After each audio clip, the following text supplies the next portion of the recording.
You know, in the epic Ramayana, one of the most brilliant and honestly tragic deceptions all comes down to a single, beautiful illusion. So today, let's break down how a magical golden deer became the centerpiece of a trap that was just masterfully crafted. And really, that's the core question here, isn't it? We usually think of beauty as something pure, something good. But what happens when it gets twisted, when it's used as a weapon? We're about to see how pure enchantment can be way more powerful than brute force, disarming even the most cautious and preying on our deepest desires. So, who's the mastermind behind this whole scheme? None other than the demon king Ravana. He comes up with a plan that isn't about strength or power, but about pure psychological manipulation. It's designed to exploit emotion and completely sidestep the incredible strength of his enemies. Okay, so here's the game plan. Ravana is smart. He knows that a head-on fight with Rama and Lakshmana is a battle he's probably going to lose. So his goal isn't to win a fight, is to just get them out of the way.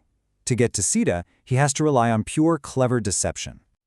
Now, every great villain needs a pawn, right? But Maricha is a really reluctant one.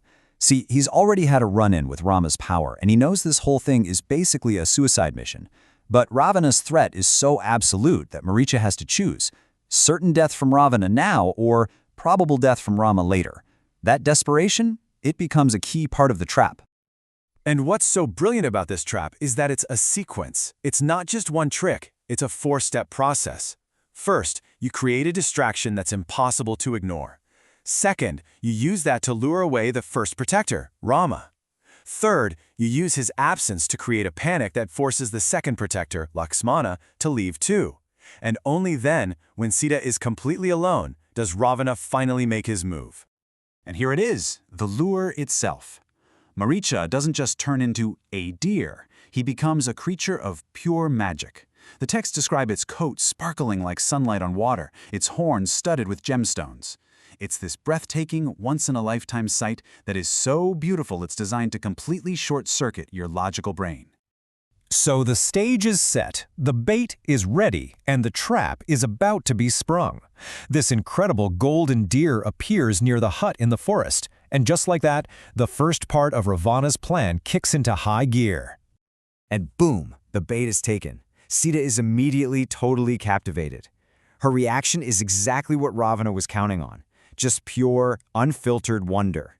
The illusion was tailored perfectly for its target. And this right here is the real turning point. It's not just admiration anymore. It's become this deep, personal desire. And that is the exact emotional lever Ravana's plan needed. Suddenly, Rama is caught between his duty to protect and his love for Sita.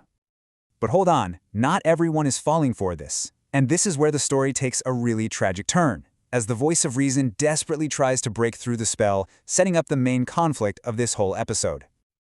You see, even Rama, as moved as he is by Sita's plea, has this moment of doubt.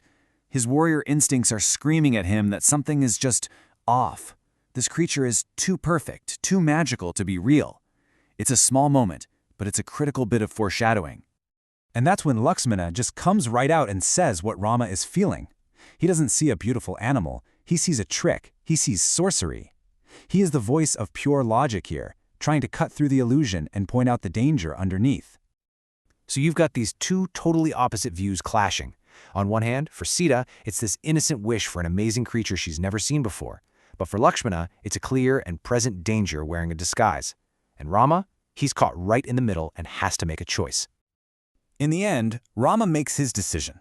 He decides to go after the deer for Sita, but he's still cautious. He tells Lakshmana, "You stay here, protect her no matter what." And with that, step 2 of Ravana's plan is a success.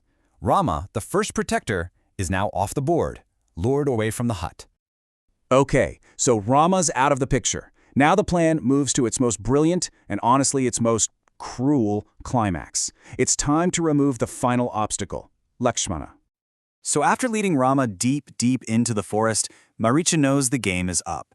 Rama finally realizes it's a trick and he strikes.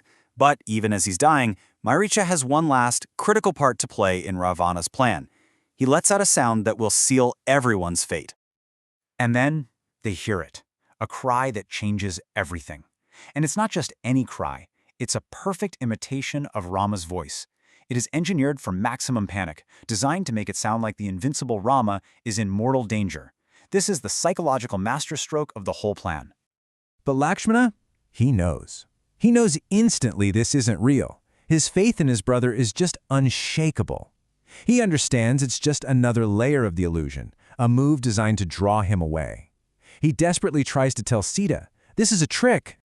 But it's no use. Logic just can't compete with pure terror. Sita, completely consumed by fear for Rama's life, she just overrides Lakshmana's judgment. Her command is absolute. And with that, Lakshmana is forced to leave. Step 3 of Ravana's plan is now complete. The path to Sita is wide open. And just like that, they're both gone. The forest falls silent.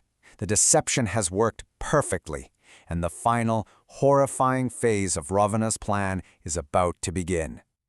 But before he goes, Lakshmana does one last thing. He draws a mystical line in the dirt around the hut, the Lakshmana Rekha, and he begs Sita not to cross it, no matter what. It's his last-ditch effort to keep her safe while he's gone. And this is the moment Ravana's whole plan was built for. Every protector is gone. Every warning has been ignored. Sita is now totally isolated, and her only defense is a fragile, magical line on the ground. The objective has been achieved. And with the scene perfectly set, out of the shadows comes the villain himself. But he doesn't appear as a terrifying demon king.